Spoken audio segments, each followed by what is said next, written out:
Diane. It's lovely to see everybody. I'm John Tierney. I'm an archaeologist. I live over in Curra.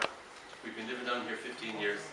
And I'm going to talk about some aspects of the heritage of Ardmore and the broader area based on, I suppose, my day job. The stuff I get up to every day all over the country, trying to apply it to where I live. And in fact, a lot of what we do up the country is based on what happens around here. The thought process and conversations that we have from meeting people on the street, meeting people in a queue at a funeral, and the chats that you'd have, the ideas that it gives you, and also based on the work of other people who live and work here. There's an awful lot of local historians here in Ardmore, an awful lot of people who have an interest and a strong attachment to the place, and they've been doing work for a long, long time. And I'm going to be touching on some of that kind of work this evening, but approaching it from an angle that's different for me anyway. I'm an archaeologist. I'm trained for the recording of things, the recording of objects. That's what we're brought up to do. We're taught to be systematic, to be scientific, and it's all about the things. Whereas what this is trying to be is about people, and more than about people, about families as well. So it's a different way of looking at the landscape, and it's a different way of applying, of researching. Now, I'm doing this as part of, in support and part of the Pattern Festival, and I'd like to thank the committee for inviting me to give the talk this evening. I was dithering actually, because we had done a few things the last few years, and I thought maybe I should take a break.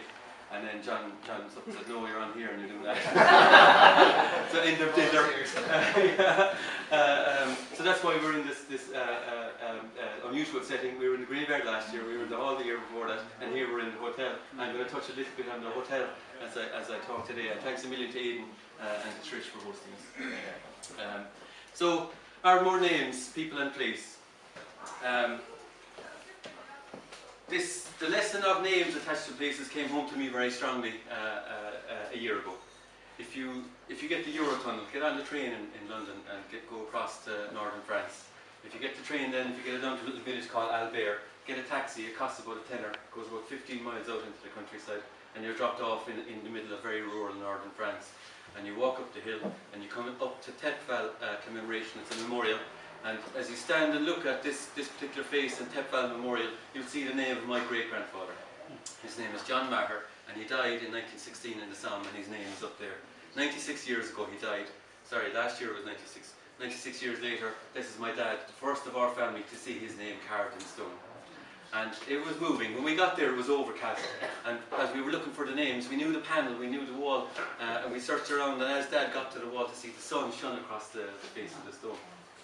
And Dad stood there, and where is it? He said, I can't see it. And then when he saw it, and then the engagement that he had with seeing his father's name carved in stone, thinking about his mother, who was orphaned as a young girl at the end of during the First World War, thinking about what her life was like and how their family's life changed because of what happened to John Maher, whose name is carved in the stone there, in the French landscape. You know, that rolling Somme landscape, and there an Irishman buried out in northern France. For what, I don't know. Why he joined up, we don't know. He joined up with his brother-in-law, so it sounded to me like it was more of an economic thing. And both of them died out in the Somme, a couple of months apart.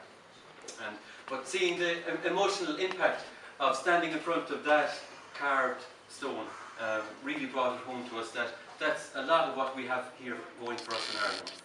People come to Ireland looking to engage, looking for their roots, looking to see where their people came from. Whether they move to a different county or a different country, it makes no difference. They can still come back to their home places, and they can imagine or they can feel a sense of belonging and a sense of place. John Maher is actually from North Tipperary. Dad's Tierney's our Templemore, Clonmore area. And when I drive through that countryside, I'm in my head, I'm thinking, does this feel like home? And you know, it doesn't. I wasn't born in Cork, but I was brought up in Cork City. When I want to feel like home, I drive through Cork on a summer's evening.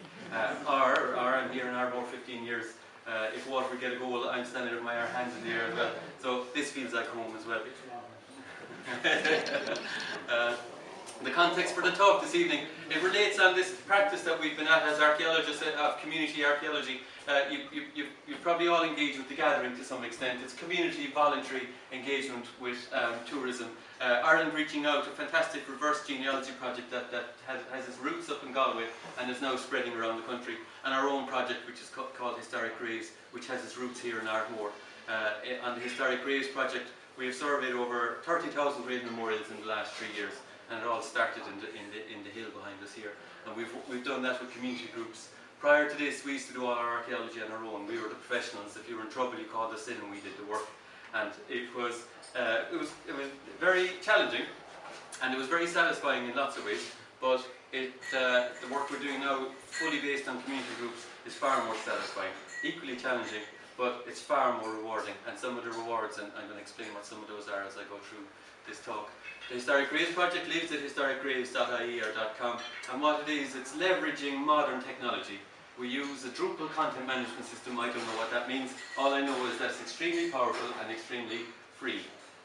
Big multinational corporations develop it, and small entities like ourselves are able to use that to publish heritage-related data sets globally. We're doing about 2 graveyards a week ourselves in training, and the community groups that we train are doing about another 2 graveyards a week. So we've over 300 graveyards going up now into the system, and it's immediately published. If we survey the graveyard today, then 2 days later the photographs are up online. Probably a week or 2 later, somebody has typed in all the names, so somebody in Australia or in Boston can find where their people are buried. And that emotional connection that we had with John Maher's name carved in stone, you can have that if you're sitting at a computer anywhere in the world, connected back to the home parish. The genesis of the idea also had its roots somewhat in the GAA. When we were developing the thing, I was secretary of the local GAA club, and seeing how the GAA is organised and seeing the rivalries that exist between parishes and within parishes was a great learning experience for me. And we found that we've based our whole approach in Ireland on working within parishes. That's how Irish rural communities see themselves, and that's how they engage, by working through the parish. And a lot of what we're doing here is based on that. And it's all community based. This is a common view that you'll see now. There's about 2 teams. We have 2 teams in the go now pretty much the whole time, doing graveyards with community groups. There's 1 archaeologist there, that's me against the bush. Everybody else in there is local community. And what we do is we record the graveyards, we record the headstones, we teach a methodology, and then the community have all the information, and they tell us what the information is. That man was killed when somebody else threw a turnip at his horse. And that man was a big Protestant landowner. He married a Catholic girl, and therefore he had to convert to Catholicism, and he got buried at the back of the church, down behind the church. He didn't want to be a Catholic, but he was led, and he was buried at the back of the church. That church subsequently was knocked down and was built further back in the plot, and instead of being buried at the back of the church, he's buried at the front. If there's anybody from Mahada, then that's where that happened. And we get that kind of story, and we get told also that man was a blacksmith, that woman was a teacher, that woman was a lace maker. We get the stories of a community and of a parish based on working with the headstones initially. John, can I just ask, I've seen headstones entirely desecrated by somebody coming on the scraper and scraping to get the nail. Yes. And pulling out the lead, yes. lead imprint, the lot. Yes. I noticed you had low impact. We use flash lamps. We don't use the thing. Now, I used a lump of grass last week because we were desperate. We use flash lamps and mirrors to read the headstones. You shine the flash lamp obliquely across the face of the stone, it casts shadows, and that's better than anything. Maybe a mist of water and a flash lamp. On a sunny afternoon, you can bounce the light of the mirror obliquely against the face of the stone, and that's the absolute best technique there is. So we don't bring tools with us into the graveyard. I used to. If you bring a shovel into the graveyard, what are you going to end up doing? Digging a hole. Okay? And when you dig a hole in the graveyard, what you find? Bones. Okay? And when people start discovering bones, they get very uncomfortable, even though it's what you'd expect to find in the graveyard. But what we did in the graveyard in the course of the last few years, we've learned a certain approach, and we've learned the technique, and we're now applying that technique to a broader heritage. And that's what I'm going to talk about today to some extent, based on the lessons that we've been learning the last few years. The system, as I say, we leverage it on other people's investments, and what it is, it's a global publishing system. We're a small little archaeological partnership. There's 5 of us working in it now, and our office is up in Leaky Bay, up in Ardmore.